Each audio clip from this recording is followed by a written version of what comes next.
Well, welcome to Graceway Baptist Church. It's a joy to be with you, and I pray that the Lord is blessing you and that you're enjoying this fall. We are doing our Sunday School hour now, and so it's a joy again just to welcome you, and I appreciate you so much taking the time to watch or listen as the case may be. If you're a teacher, may the Lord bless you and bless your class. And may these lessons, especially this one this week, just really encourage you and encourage your people to stand up and to be faithful for the Lord. If there's anything we need right now is faithful people in this society. And if you're watching so that you can keep up with your Sunday school class, well then good for you. That's the kind of people that we need, and I appreciate you doing that so very much. Well, the title, as you look at this, ought to get you to thinking and kind of get your brain cells to stirring, because it's kind of an illogical title, and yet it is so incredibly true. Now, not that the truth is illogical, I don't mean that, but I think if we were to read this story of Daniel in the lion's den, our initial thing might be, well, Daniel is the one who's in trouble and he's confined and he's thrown into the lion's den, and it's the king. You know, the king can do anything he wants. He's really free. But the title of this lesson is Daniel was free, the king was trapped. And I want you to notice as we go through this just how truly powerless the king really was when it was all said and done. God had a plan, and Daniel was in a situation where those of you who were around when Wayne Robinson was here, you remember when he told us about his cancer, and he made the statement, he goes, I'm in a win-win situation. Because if he were healed here on earth, that was a win. And if he went to heaven to be with the Lord, that was also a win. And that's how he kept his bearings and kept his sanity and his faith, and was so even-keeled through all of that until the Lord took him home, because he had such a positive way. In other words, Wayne was saying, I don't lose either way. And isn't that what Shadrach, Meshach, and Abednego said when they told the king, we're not going to bow down to your idol, and our God is able to deliver us from the burning fiery furnace, but even if he doesn't, we're not going to bow down. They were saying basically it's a win-win situation.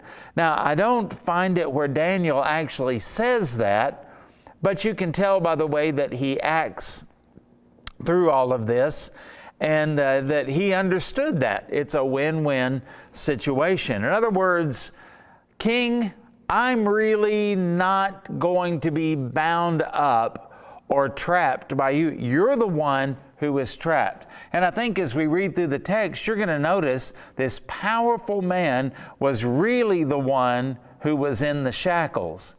We need to understand that today. Sometimes we feel, when we look at politics, when we look at government officials, when we look at, I don't know, maybe a boss or somebody who's in authority, sometimes maybe in your own family you may feel that way. You feel powerless and voiceless and just stuck. And yet the truth of the matter is, no, you're not. You're right in the will of God, or you wouldn't be there. And God is the one who is living in you and living through you, and he brings his victory into your life if you will be surrendered to him. And Daniel's real freedom was being surrendered to the will of God. And the king had no idea what he was up against, and no idea about God and about the freedom that we have in him. And he's controlled by all the people around him. Remember last week's lesson. And now they're really going to put on the pressure. And I want you to think about that. And I want you to live in a way where you can truly be free in spite of all of the other things that are going on around you. And hopefully this lesson will help you to get there, you and the members of your class. We're still in Daniel chapter 6. We're just taking our time going through this, verses 11 through 15. And when we think about this plot against Daniel, it's beginning to thicken here now. And Daniel's enemies are going, aha, he has fallen in our trap and he doesn't even know what he's doing. We have him where we want him. And they didn't understand that they were the ones who had fallen into the trap. And Daniel is going to survive the lion's den. They are not. So we've got it right at the end of the introduction. Little do they know. Daniel 6, 11 through 15. Then these men assembled and found Daniel praying and making supplication before his God. And they went before the king and spoke concerning the king's decree. Have you not signed a decree that every man who petitions any god or man within 30 days, except you, O king, shall be cast into the den of lions?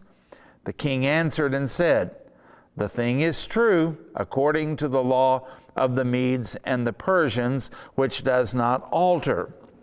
Verse 13, so they answered and said before the king, that Daniel, who is one of the captives from Judah, does not show due regard for you, O king, or for the decree that you have signed, but makes his petition 3 times a day. And the king, when he heard these words, was greatly displeased with himself. Notice that? Displeased with himself. And set his heart on Daniel to deliver him, and labored till the going down of the sun to deliver him. Then these men approached the king and said to the king, know, O king, that it is the law of the Medes and the Persians that no decree or statute which the king established may be changed. You know what they were saying? We know what you're up to. We know what you're trying to do, king, and you can't. We've got you and Daniel right where we want you. And so there's my premise. Who was really the captive? Who was really the one that was free? Who really had the power in all of this? And I would submit to you, I think it was Daniel. Daniel was in a win-win situation here. Nobody else was. And so, number one, they took notice of him. First thing that we want to see. They took notice of him. He's praying. Remember, he went home after he found out that the king had signed the decree. So he's not ignorant about this. He's not stumbling into their trap.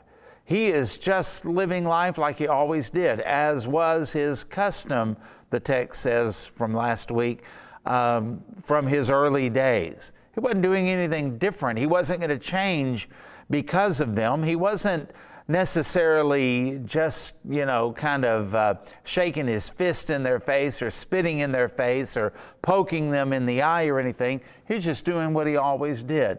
He went home, and then when it was time to pray, he opened the windows, he prayed toward Jerusalem, and they saw him 3 times. He didn't try to weasel out of it. He didn't try to get out on a technicality or anything like that. He was just living his life. And guess what? They saw it. They noticed.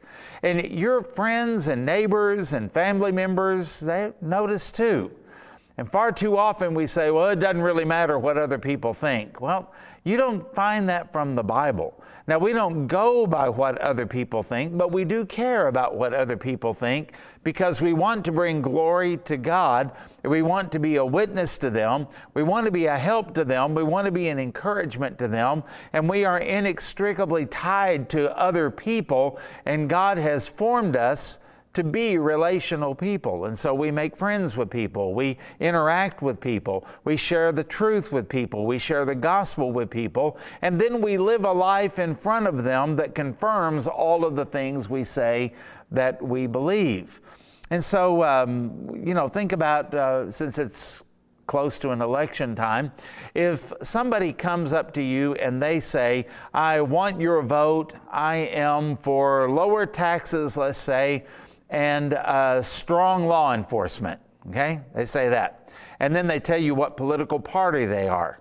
Well, you give them some money and you pledge them your support and say, we could use a person like you in Congress. And then you find out that 2 weeks later, they've changed political parties. They want to defund the police. and they have completely turned on everything they said they were going to do. Would you have any respect for them? And I think I already know the answer. You would be incensed by that. You would be infuriated by that. And you would probably campaign against them and speak against them.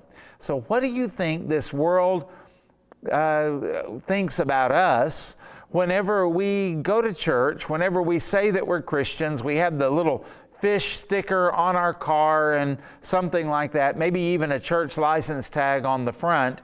And then the next thing they know, after we've talked to them, we're violating the very things we say that we believe. We would lack all credibility because they are watching, and we're to let our light so shine before men that they may see our good works and glorify our Father which is in heaven. Our life and our lips have to be saying the same thing. And maybe one of the problems we're having in the culture we live in is that our lips say one thing, but our lives say another thing. Maybe things don't match up and they don't sync up, and so our children are confused, so they reject everything we say we believe. And maybe that's why 8 out of 10 teenagers that are in church today will not be in church by the time they graduate from college. Maybe that's why we are seeing such rebellion and such a generation gap like never before. And we've got to keep that credibility intact by the grace and power of God to live what we say we believe, to be authentic, to have integrity, and not to have our neighbors wonder, you know, they told me about 5 years ago how much they love Jesus, and boy, their car is still in the driveway when church would be meeting. What's going on with them? Or they catch us in a sexual affair, or they find us, you know, maybe drunk or high or something like that, or they find us being angry and mean and acting like the world. All of that is something that should not be in the people of God or the church of the Lord Jesus Christ. And you notice that Daniel is praying and making supplication before his God. And we saw in last week's text that in his prayer, he was giving thanks to God.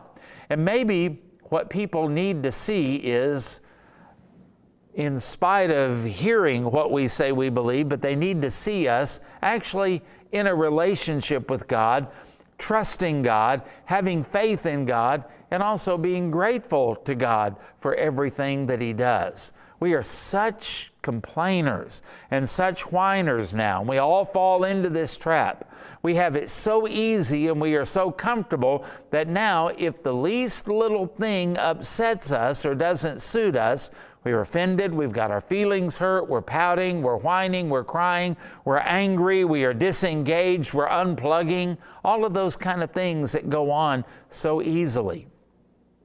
Someone asked me one time, why do you think our grandparents didn't get so easily offended and disengaged so easily? And I think this would just be one of the reasons. I think it's because they didn't expect to be comfortable. Life was hard for them, and there were very few things that made life as easy as it is for us. It was a struggle to eat. It was a struggle to pay rent, and it was a struggle to deal with heat and drought and cold and snow and all of that type of thing. And so I don't think they ever really expected to be comfortable, so things didn't bother them. They had a thicker skin, they were tougher. But we're so used to everything going our way, and we're so used to everything being so easy, we don't really live like that anymore. And I think that's what happens to us and even to our witness sometime. It's so hard to build up a godly reputation, and it's so easy to lose it, isn't it? And I suppose that's always been that way.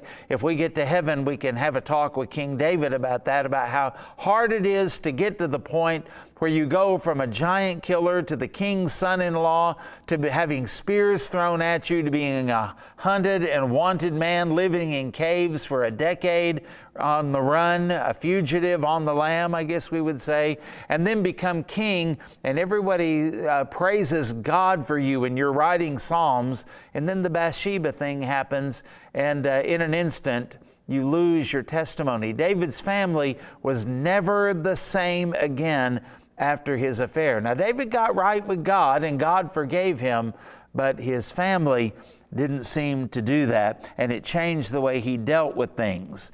And so back to talking about Daniel again, this idea of being watched and being noticed is something we need to get used to. And I think what we're going to find as time goes on, especially for Christians, you're going to one day apply for a job and they're going to look at your social media and they're going to see what you said on there and stands you took, maybe against homosexuality or against the transgender movement or something, and they're going to tell you, no, you wouldn't fit in here. And that'll be one of the ways persecution begins to kind of heat up. Do we really have freedom of speech? Do we really have the freedom of religion? Do we really have those things we've been used to? And they're going to watch. And that's nothing new. Luke 20:20 says, so they watched him, this meaning Jesus, and look at this, and sent spies who pretended to be sincere or righteous, and here's the purpose, that they might catch him in something he said, so as to deliver him up to the authority and jurisdiction of the governor. That's where we find ourselves. But this isn't the first time Christians have been here, and it's certainly not as bad as it has been and has been in other places. But we're seeing it. It's happening. And that's what they did to Jesus. That's also what they did to Daniel. Persecution is something that really is a blessing in disguise because of what it does. First of all, it weeds out hypocrites and false converts. It purifies the church. Nobody wants to be a Christian and they don't want to be a church member if it's going to cost them anything unless they're sincere in it. And it also causes faithfulness to actually stand out. It was the persecution Daniel was undergoing in this time that makes him stand out as a hero. And the same thing would be true in your life as persecution comes. And so even in our time, we must never forget that we are being watched. And how do others evaluate your faith?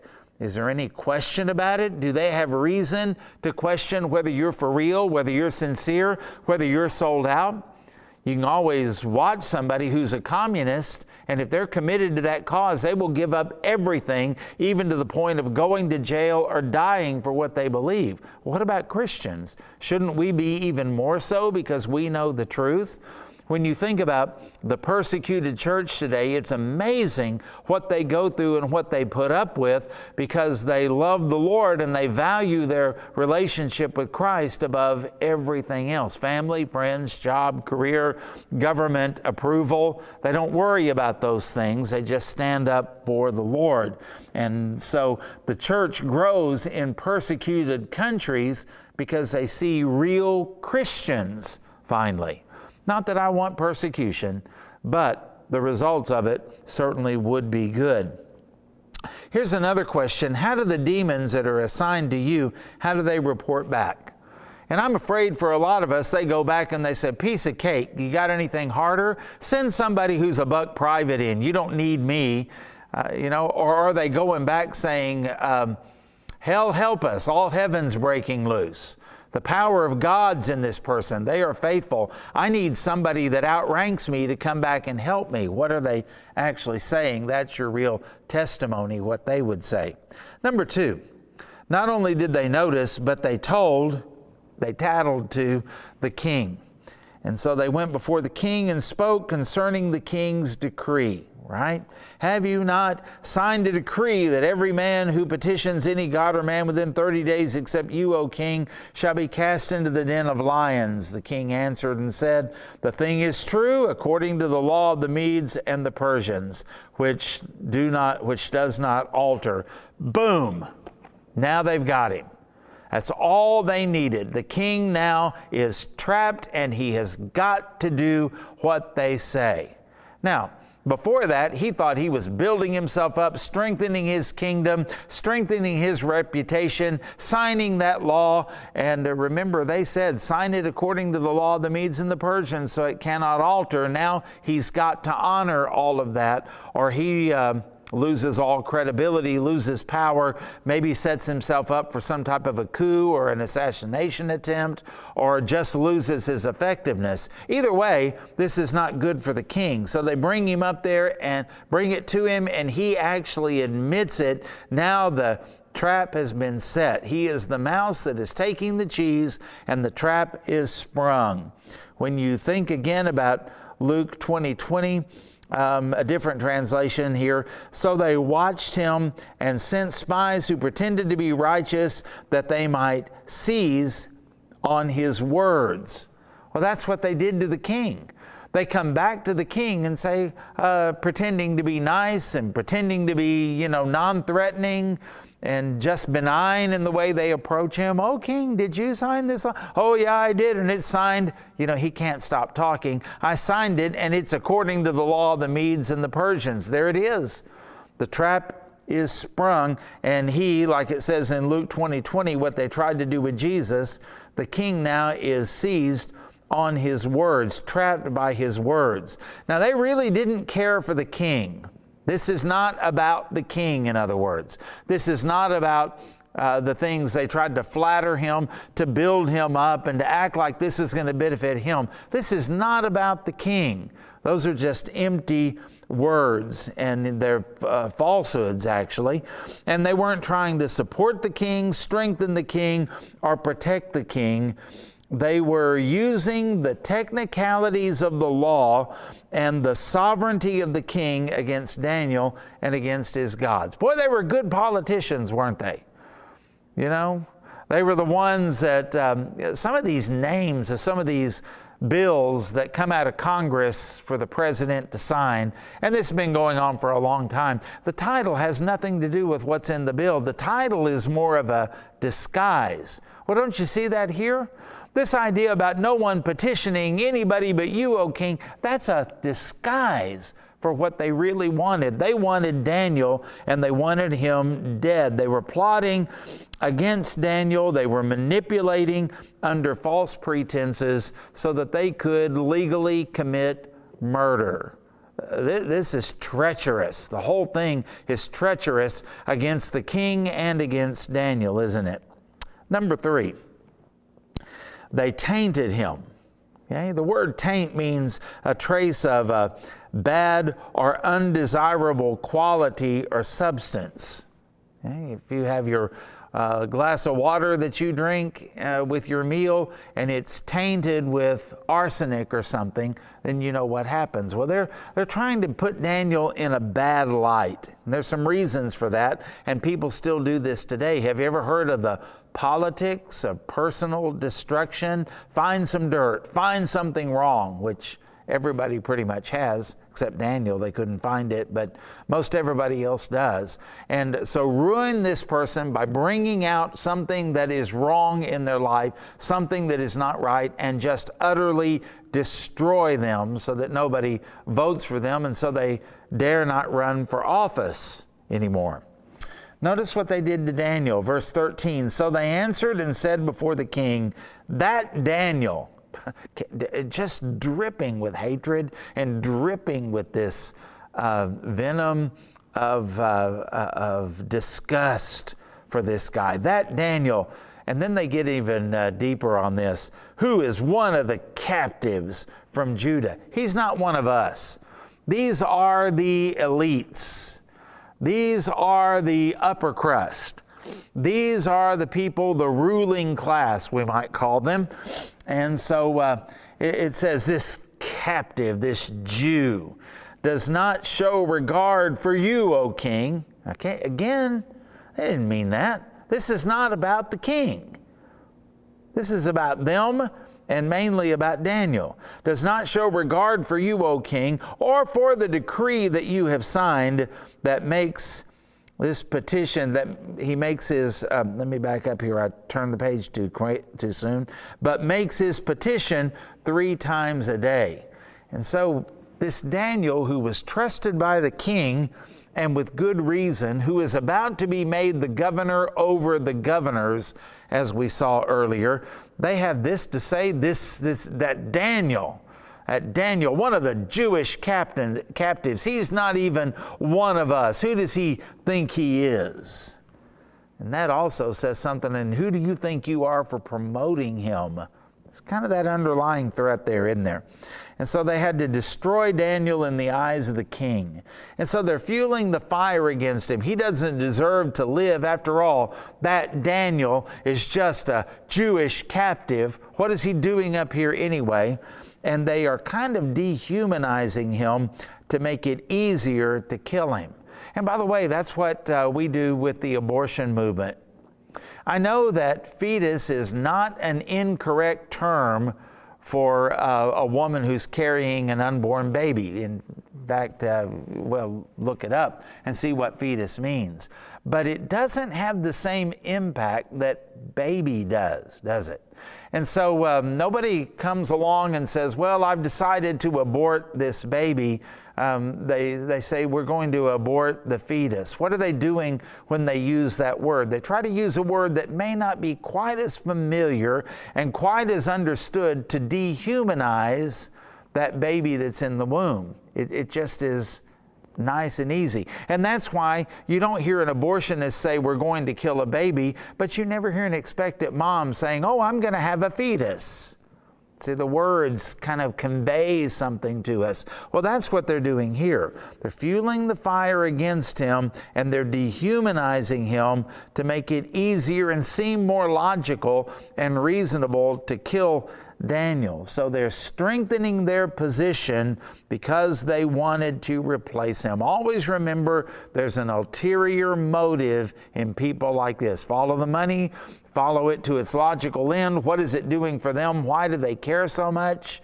And you'll generally find that it's because it's something that they're going to get out of it. That Daniel, not one of us, a worthless slave, a Jew, and by that they're saying he's got a different loyalty, king. He's not really one of us. He's got a different God, and he's in violation of a law that had no purpose whatsoever except to entrap Daniel. Classic case of entrapment. Number 4, they actually trapped the king. And the king, verse 14 says, when he heard these words, was greatly displeased, and notice here, with himself. This guy's got a guilty conscience.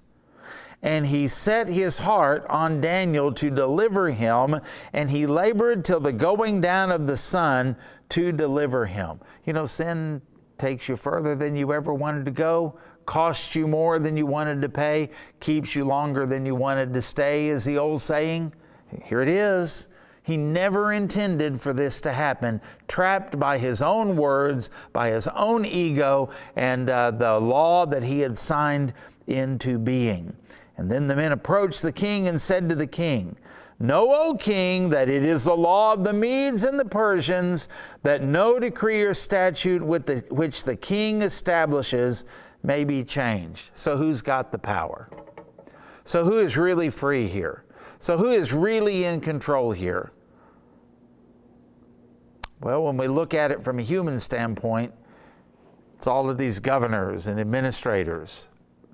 When we look at it spiritually, we realize God is in control of this because it's God's will for Daniel to do this, to violate this law, because Daniel's serving a higher power. As the Bible says in the New Testament, we ought to obey God rather than men, which means we obey the law of the land until it violates God's law. And that's what Daniel did. I can't stop. God's a higher king than Darius is. And so now he's going to be thrown in the lion's den, and understand this, by the will, decree, plan, and purpose of God. Your best life now might be the lion's den, right? And so that's where Daniel is going to go, and he does this by entrapping the king. God is behind all of this, and these people do not know that they are pawns in the hand of a sovereign God. They're unwilling servants of the Most High God, and God's will is going to be done. So he's trapped in spite of his guilt. He can't get out of this. And he has actual guilt that is real, not just guilt feelings. Some people say, I feel guilty. Well, did you do anything wrong? No. Well, then that guilt's illegitimate. Now, if you did something wrong, you ought to feel guilty about it, right? That's one of the ways God uses to discipline us and change us. But so many times the enemy puts guilt feelings on it. Well, in the king's case, these aren't just guilt feelings. He's actually guilty in this matter here, and he's trapped by his own ego. And an actual life is being destroyed, not just a nameless, faceless nobody. This isn't the king's first execution, but he never bothered about it before because he didn't like them. He didn't care about them. He may not even know them. And he may have just intense hatred against them, depending on who they were and what they had done. But not Daniel. Not Daniel. Daniel had no reason to be in this situation, and the king knew it. And so he's trapped in spite of how he really feels. He now regrets the law, and he certainly regrets signing it. And he's trapped in spite of perceived power. You would think a king could get Daniel out of this, but he can't. He can't. He labored all day trying to deliver Daniel, and he's trapped by what seemed to be in his favor at one time. And isn't that the way the enemy works? They come to tempt us to sin and say, you'll feel better, you'll be really free, this will be great. And then you find out that you're trapped by it because the thief only comes to kill, steal, and destroy. When are we going to learn that? Jesus even taught us to pray, lead us not into temptation, but deliver us from evil. Why? Because evil only wants to entrap you, enslave you. We need to be delivered from that. That's one of the reasons Jesus came. In fact, salvation actually means deliverance out of the kingdom of darkness, out of the clutches of Satan, to be brought into life. So this is an unalterable law that would be seen as a strength. See, this sounds like this puts real teeth in it. When I make a law, it can't be changed. That's the law of the Medes and the Persians. Well, the teeth in that law have now bitten the king. And now it forces him to do what he does not want to do. Proverbs chapter 12, verse 13 says, an evil man is ensnared by the transgression of his lips, but the righteous escapes from trouble. Isn't that what's happening here? John 19:21. From then on, Pilate sought to release Jesus, but the Jews cried out, saying, if you release this man, you are not Caesar's friend. Everyone who makes himself a king opposes Caesar. See, Pilate, he knew what he needed to do, but just like King Darius, he's trapped.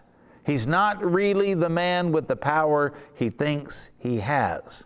And of course, even in the case of Jesus, what was the will of God for Jesus to die on a cross? Nothing's going to stop that. That's the plan and the decree of God for our salvation. These people are just pawns in the hand of a sovereign God, and Pilate is trapped. He can't do anything to thwart the will of God in this situation. Esther chapter 7, verse 10. So they hanged Haman on the gallows that he had prepared for Mordecai, and then the wrath of the king abated. And you know, so many times, about the time we think we're really getting what we want, we find out that we're trapped, that we can't undo what we've done, and we're the ones who suffer. And like Haman, we're hanged on our own gallows. Galatians 6:7 says, do not be deceived. God is not mocked, for whatever one sows, that he will also reap. When are we going to believe that? When are we really going to believe that? So let's conclude. Learn from Daniel's faithfulness and also from the manipulation of Darius. The enemy comes to kill, steal, and destroy, and they are happy to let us fall willingly or unintentionally into their trap because of pride and because of ego. See, the same thing gets us today. Pride still leads to destruction and a haughty spirit before a fall. We still fall into the snares of the evil one. And the Bible says in Ephesians chapter 6, we've got to stand strong in the Lord and in the power of His might, and we've got to put on the full armor of God so that we don't become entrapped by what did Paul say in the King James Version? The wiles, the trickery, the schemes of the enemy. And sometimes we know what we're doing and we step right into the trap. Snap, oh, it's got us. Isn't that a horrible feeling? But it's also bad, too, to just be willingly ignorant and just skipping along, zippity-doo-dah through life, and all of a sudden we step into the trap. But here's the deal. The devil doesn't care. However he can get you, however he can ensnare you, however he can discredit you, even if you didn't mean it, even if you were sincere, he doesn't care. He doesn't care. He sets traps. He's tricky, and he does that. I put a thing on my Facebook post today by Charles Spurgeon, and it says, paraphrase here, "You'll never catch the devil asleep. Don't let him catch you sleeping." And that's what happens so often. And the enemy knows exactly what they're doing. They're patient and they wait. That's what they do here. But here's the good news as we conclude. Jesus is Lord, and He is the victor. And so the devil is falling into God's trap when this is all said and done. And that is still true today. So cheer up, saint of God. Put your armor on, keep marching, and keep your eyes upon Jesus, because everything you see that seems to be going wrong is working together for your good because you love God and are the called according to His purpose. And never divorce Romans 8:28 from Romans 8:29. That is a part of what God uses to make you like Christ. And in the end, it is a win-win situation. Why? Because Jesus is Lord. And all God's people said, you're right. Amen. May the Lord bless you, and thank you so much for your time today.